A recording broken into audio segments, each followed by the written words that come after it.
weapons, picking up the brass, getting everything straightened out for the commence fire signal.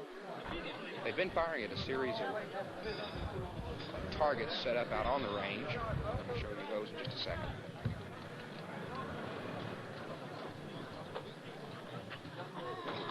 Five car bodies and a number of Coke machines and refrigerators set up out there. Also some containers with gasoline were set up outside, behind the targets for the better shot so that they could set off an incendiary device.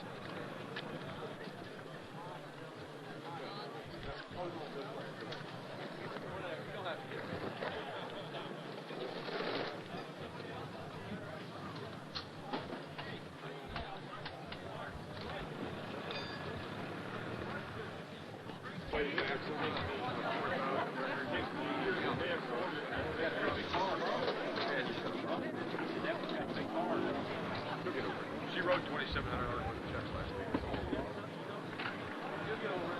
No, there was stuff that he ordered CLC. Realized it was coming. So he had to go to a gun.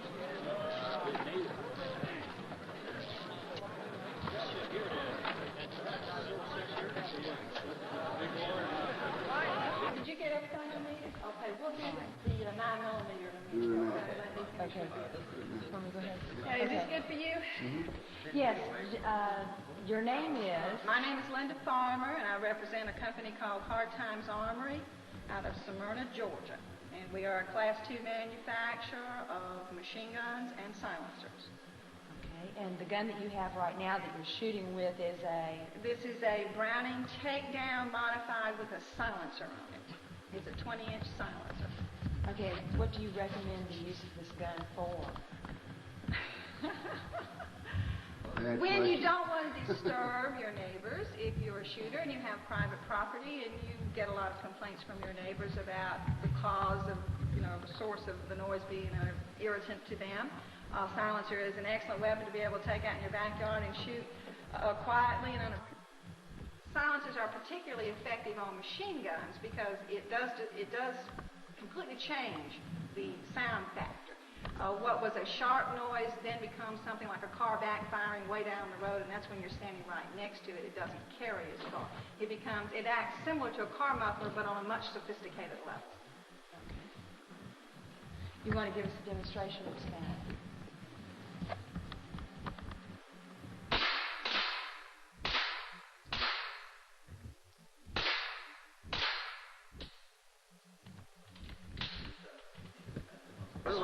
You got me? Replace those two parts and ship it back.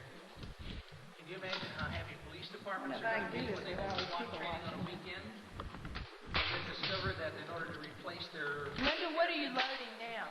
This is a 9mm Heckler & Koch 94 modified to make it a machine gun with an integral silencer. It's a specialty item of Hard Times Armory. We only made 165 of them before the machine gun ban kicked in. They are considered to be the quietest 9mm silenced weapon available anywhere. We're very proud of that.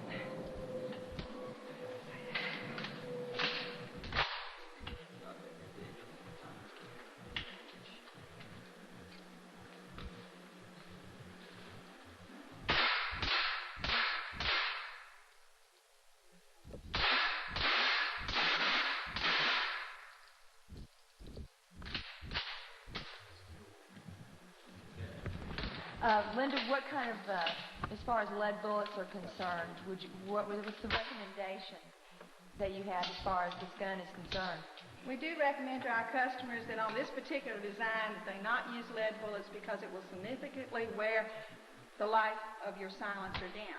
It's also true in your standard MAC-10 type silencers. Your Silex designs not to use lead bullets because the lead builds up and therefore you will not get the lifespan out of the silencer that you would ordinarily. Oh, Linda? Sir?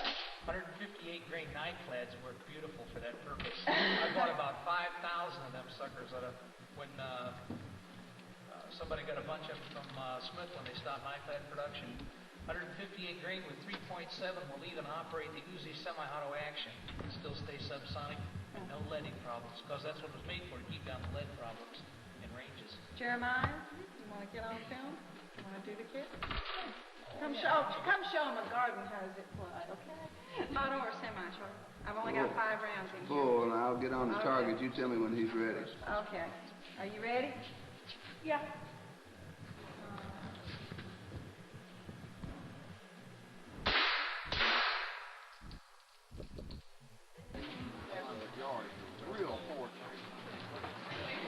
Also displayed here today at the Knob Creek Gun Range is a great number of weapons provided by dealers and distributors here in the area.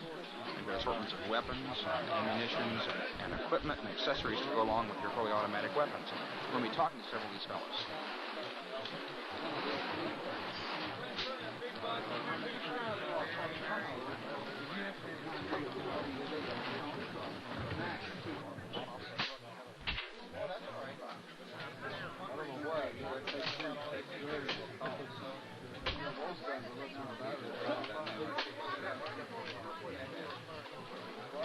Commercial MG38B water-cooled.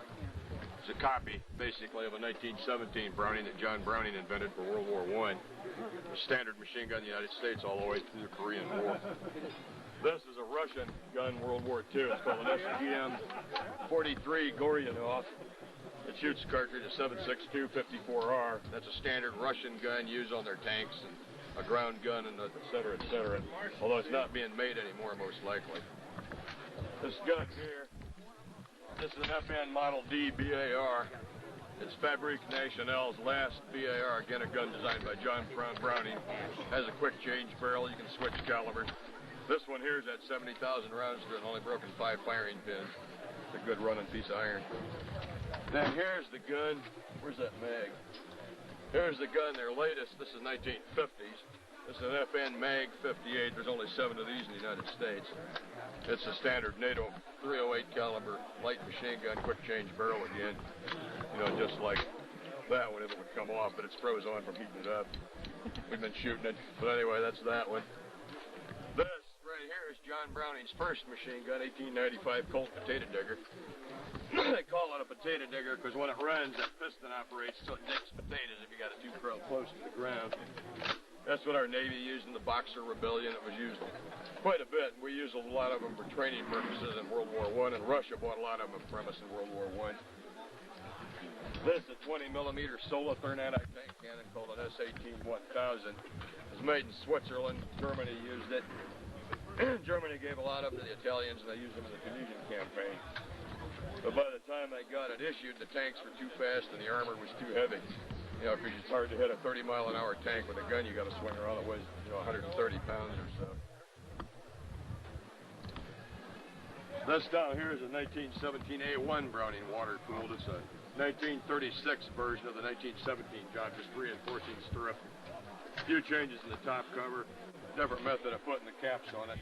And that's a good gun that was used in the Korean War. It's still held in reserve. This, World War II, British Bren gun.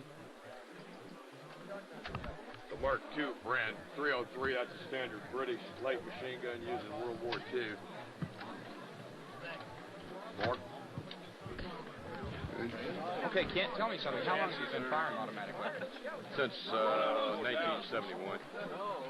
Did you come into it during the military, or Well, I fired him in the military before I got interested in it. When I got out, a friend of mine had some, and got started on them. I went through shotguns and handguns and bench rest guns and clay pigeons and skeet and bows. Get to the ultimate. Everybody on this Guns are the next most round, okay, now tell me something. we're going to start the round off with keep yourself a couple fully of automatic magazine shots in the from the hundreds. American-made I don't Uzi. know exactly. And maybe a couple of shots here. How long have you been coming to the Knob Creek John range? Cena and 2 years. First time I heard of it. I'll never miss one. How far did you have to come to 250 miles. come out and do you learn a lot from the other people here? Oh, yeah. also, anybody You'll that find hasn't all been the to the people military interested in show machine around back gunners under are the big blue target, quite a bit you interested might in take a historical wander through. aspects of the guns, the countries that use them, the wars that Targets they fought. galore. And they're all willing to share that knowledge with anybody. If you have trouble, you ask anybody for a part. If they got a spare, you want it. You know what I mean? It's no problem. It's a pretty close-knit group of fellas. Well, they're getting ready to start back up. I know you got some preparations Put on your to make earplugs. before you get ready. We'll be back with more of the Knob Creek Gun Range. So,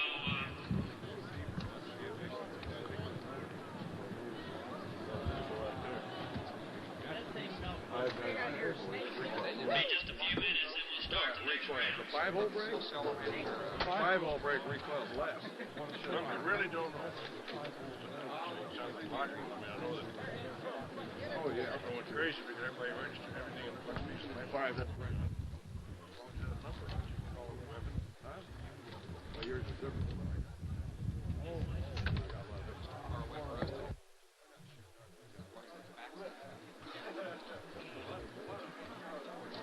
What you're seeing now, if you can see it indeed, just as back, is a demonstration of the American-made Uzi 9mm. 1600 grain bullet.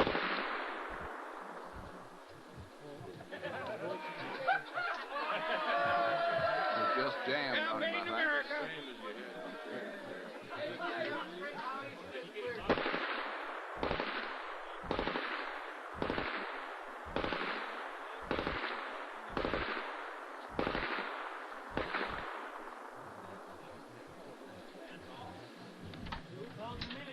How many rounds you going to shoot? About 500. Sustain first? That would be a burst. 5-second burst. Stand in front. You ready? Camera. You ready? Gone? Yeah.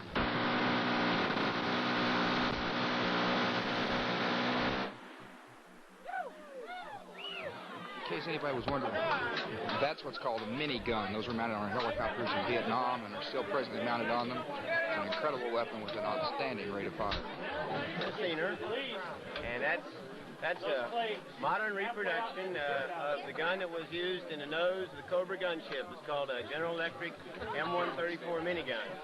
And that burst we just did was at 4,000 rounds a minute. There was about 500 rounds there, lasted maybe 6 seconds. What caliber is that chamber? That's 7.62 millimeters. 308. 308 no choke. How do you operate that? That spins so fast. What turns the barrel? It's got an electric motor.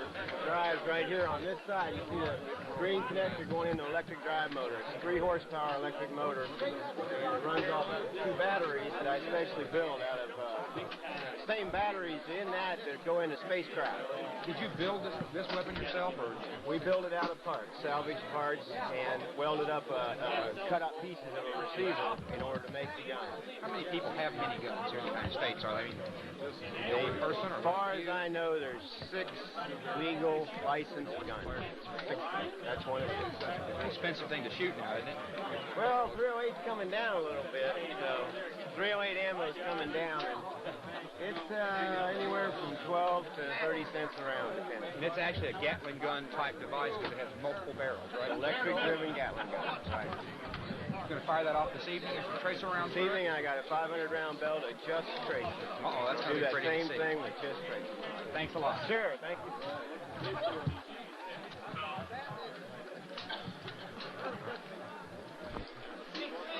This man is getting ready to demonstrate the LAWS anti-tank rocket. That stands for Light Anti-Tank Weapon. It's a collapsible tube that, when sprung open, arms itself.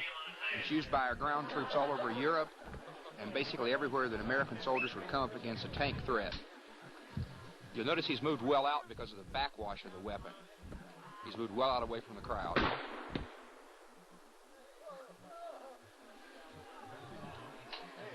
He fired it for us, but apparently it didn't actually explode on impact, where it may have just buried itself in the ground. Ready on the right. Everybody ready on the left?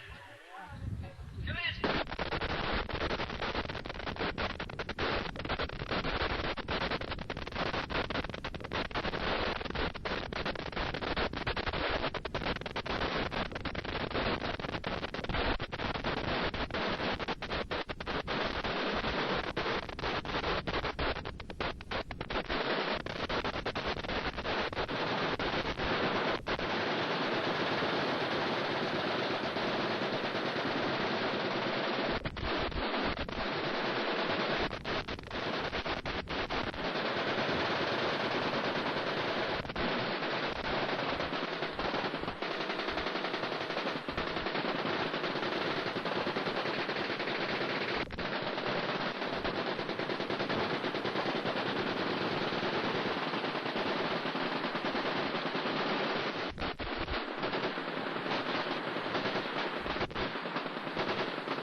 John Novak and Bill Schaefer. They're going to show us two vintage rifles from the World War II era. First is a Thompson submachine gun. Could you explain this weapon to us, John? Well, it's a pretty simple weapon. It fires about 700 rounds a minute. It's a 39-round drum. This gun was made in about 1976. It's not actually a vintage weapon. Made by Auto Ordnance. And it's a real fun gun to shoot. It's surprisingly accurate opposed to what you might think with a normal submachine gun. Now this is really a copy or a version of the old weapon that you saw in the Elliott Ness 2B series. Yes, it is. How many rounds will this drum hold? This drum will hold 39 rounds, and they have drums on the older models that hold 50 and 100 rounds.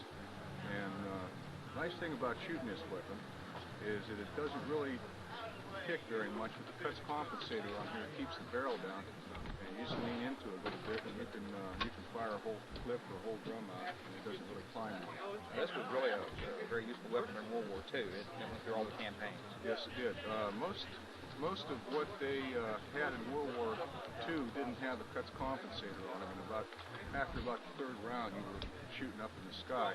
A lot of times, they'd lay them on their arms like this, and it would climb up their arm, and they'd bring it back down, and they'd fire it like that. But it's a very effective weapon. Now, on the other side, Mr. Schaefer's holding a Schmeisser, and that's called a machine pistol, isn't it? The way they described it? Right. MP40. This gun was made in 1942. They called it the zipper pistol, I believe. Yeah. The Allies did, because it sounds like a zipper going up when they hear the bullets going past them. Basically, this is a machine gun. This won't fire semi-automatic. It fires from an open bolt, which means the bolt stays back after you let off the trigger. Then you depress the trigger, bolt slams forward, picks up a round chamber, and fires. It's a relatively slow rate of fire. We need to have it moved here just for a I don't minute. know exactly where this is. We got a trailer needs to get out. You got him locked in. Am I too soft though? Little blue pistol. For 9mm. It's your first coming in. 9mm, that's the round that the military has now adopted for their sidearm. It's a pretty good round. It's you can carry more of them. Plus, you can write your name with one of those. Right, this is a real controllable gun. You've got both ends of the gun, basically. You can stabilize it pretty well. If you'd extend the stock for us and let me see that. Will the owner of a brown Chevrolet pickup truck from Indiana, Bartholomew license plate, parked at the end of the Shoulder fire, please come to something like foot. this, whatever. Now, this was carried by the Axis powers in World War II. The Axis powers in World War II, then they used them extensively in Vietnam. The Viet Cong had a number of these that the Allies had captured. It's a nice weapon to shoot. It's just, it's so neat to shoot one of these things. It's unbelievable. Really simple. Anybody could fire it.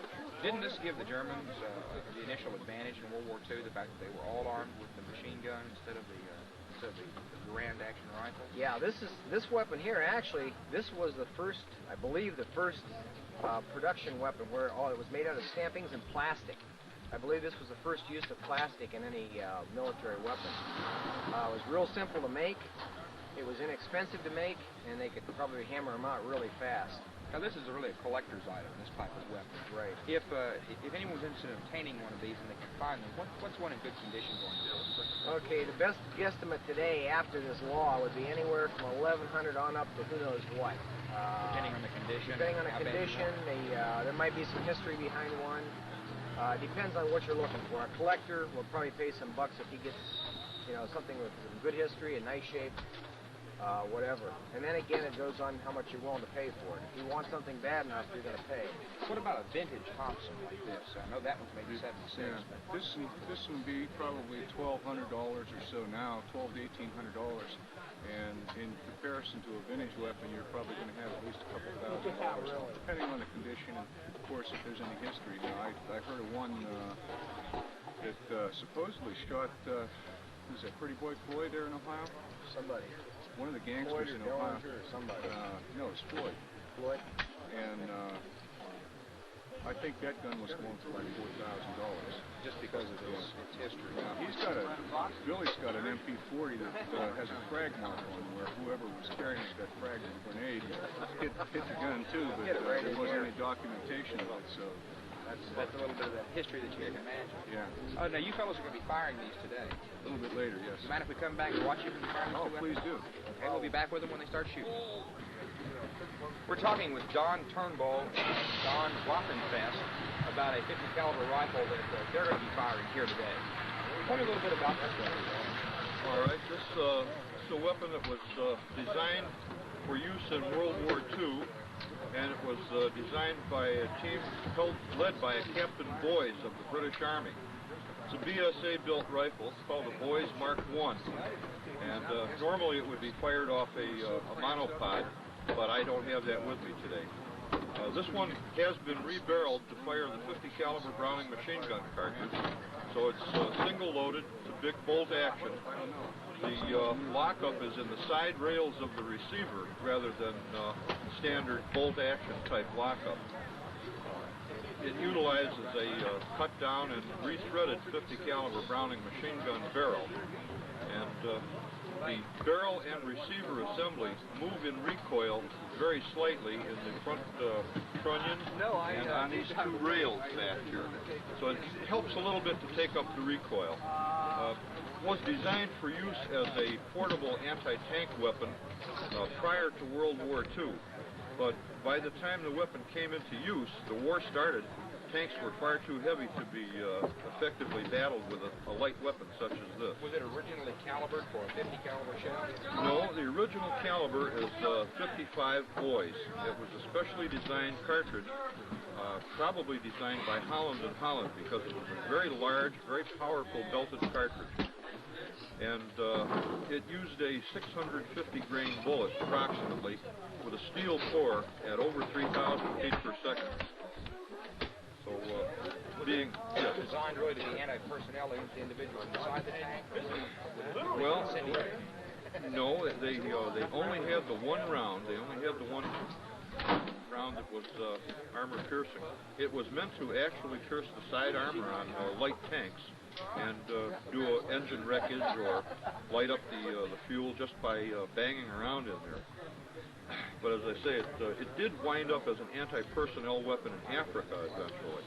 Their troops were being fired on with this rifle when they were hiding up in caves in the African campaign. And apparently some of the British soldiers just really played hell with the Italians and with the Germans. They'd use it to knock loose rock chips and, in effect, loose a shrapnel shell inside the cave. It was supposedly very effective at that job, but I don't think it ever fired very much at anything else except trucks and jeeps, lightly armored or non-armored vehicles. How heavy is this rifle to carry? All right, as the rifle sits right now, but including the monopod, it weighs about 35 pounds. Hefty one to be coding through the bush. Yeah. How much recoil does the firer get on that? The recoil is approximately equivalent to very stout loads in a light 12-gauge shotgun, I would say. It's not overly powerful, is it, to keep it from using the weapon? Oh, no. How did you fellows happen to come by this? This is actually yours, isn't it, Don? It's yours. Yes. How did you find this piece? Well, I'm not really a dealer. I'm a collector of interesting things.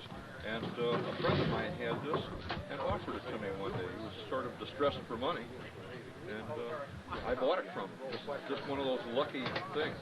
Piece of history you picked up. Yes, We're going to very much so. fire it and get some idea of how the action works and see what it does to the fellow behind it. All right, I'd be pleased to go ahead and shoot it whenever you're ready to put it on camera. Thanks a lot, guys.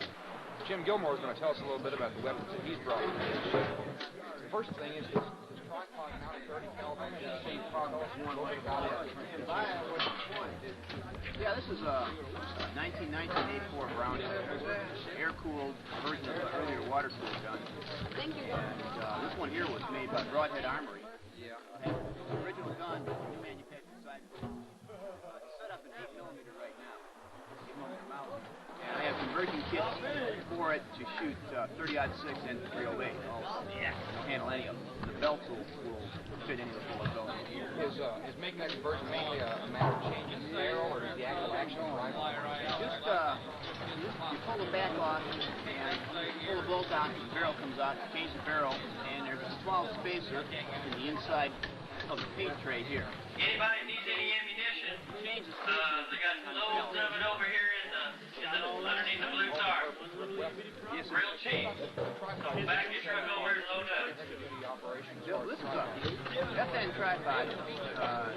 Belgian, and it's set up for a Browning like this. Water cooled. Also, shooters, we will be shooting from a set firing line in front of the benches, so there will be no shooting off the benches. Down, up, back and forth. All shooting will be done in front of the benches Right in at the railroad track. lateral movement this way. Yeah, it does. It allows you to hose into one small area. Now this is actually designed to be stomped into the ground. You can see the feet have like protrusions so that they can dig into the soil. Why don't you bring like sand? Extra weight to carry around.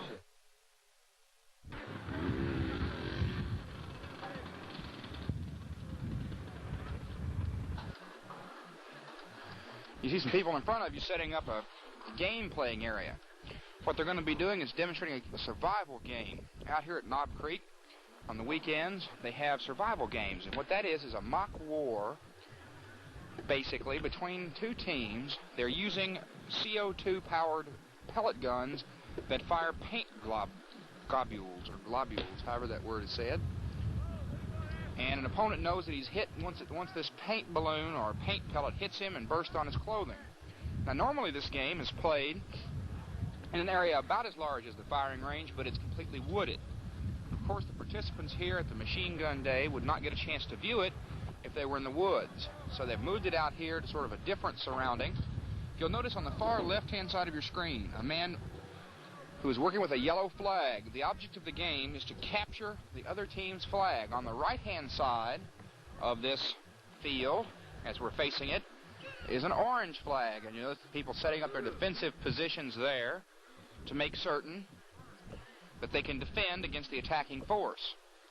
Their playing field is riddled with vehicles and obstacles, and there's more than a little bit of mud out there to go along with some burnt gasoline, so in case you fall down, you're going to get nice and grimy.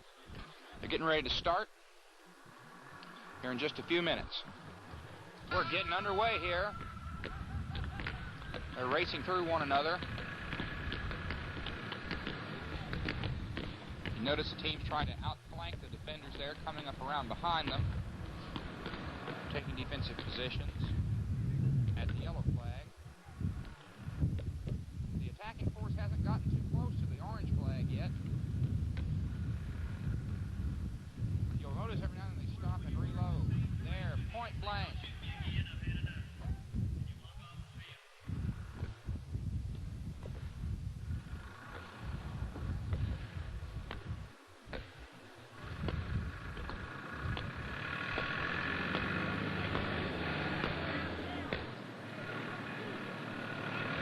You notice the people backing off the field. They've been hit. Okay. The orange team has captured the yellow flag. You'll notice them racing back across to their defensive positions.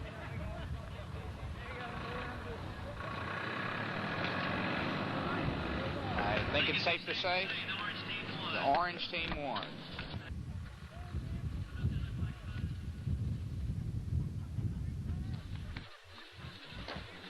Hey, don't be tripped back that way. Don't. we'd like to get one of the teammates. Come over here and give us a little description of your game. We're going to need to move up a little bit here so we can talk to the microphone. Didn't take you long, but that's not the way the game's normally played, is it? Out across an open field? No, normally we play in a wooded area. The 18 to 20 acres, that's the type of our field. We have boundaries, engineers tape marked like this, so it's stay in one area. Which team are you with here today? I'm with Louisville Raiders. The Louisville Raiders. I run the field in Louisville. Actually, we play our games at Georgetown and Dan's where our field's at. And this team captain of Louisville Raiders, I just came down with him. I run the games. Stop, but he's over here, bud. Talk a little bit about these pellet rifles, pellet guns.